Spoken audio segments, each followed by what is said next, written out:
So today I'm going to be showing you guys how to install this coolant bypass tube housing onto a J30a1 motor. It is pretty straightforward, it just looks a little weird as you can see here, but it's really a simple process. It's just kind of a matter of reaching the bolts. So let's get into it. So this big pipe right here that leads to over here goes across the motor, and your water pump is right down there. That's where that side connects to, and then you follow it and it leads all the way back to that. So this little hose comes up, leads to here. As you can see, it has a fat O-ring on it. Have one on this side too, so I just sprayed it down with some WD-40, which is what I'm about to do to this side. Now allow me to slide it on to that hole right over there in the middle, and then I can bolt this thing on. So as you can see, there's a gasket right there for it.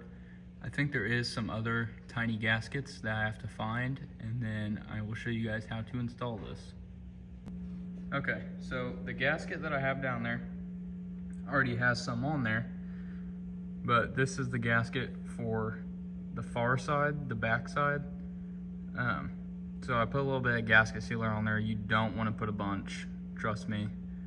You don't want to. I just put a very little amount. It probably doesn't need it, but I'm doing it just to be safe.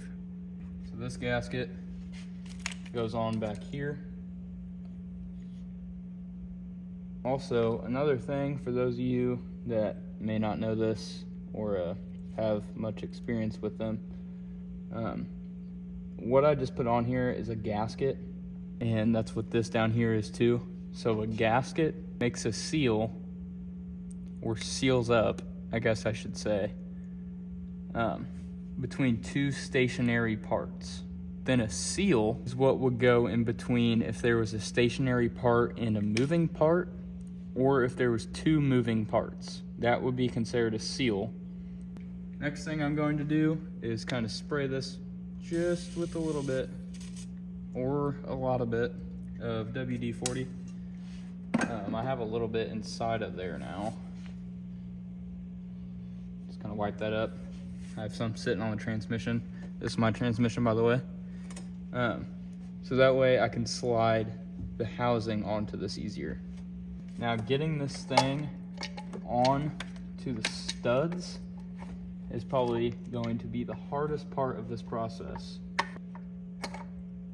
I got those ones lined up, and I got these ones lined up, and then this bypass tube in the center, which you can't really see. I kind of press it against there, and since I put WD-40 on it, it slid right on. As you can see, it's much harder for me to pull that out now. And then from here, there's a bolt right here, a bolt down here, and then there is two nuts that go right there, and then a nut that goes here, and a nut that goes here. Put those in and you're all good. And then from there, I will cover what to do in the next video. Thank you all for watching, and good luck.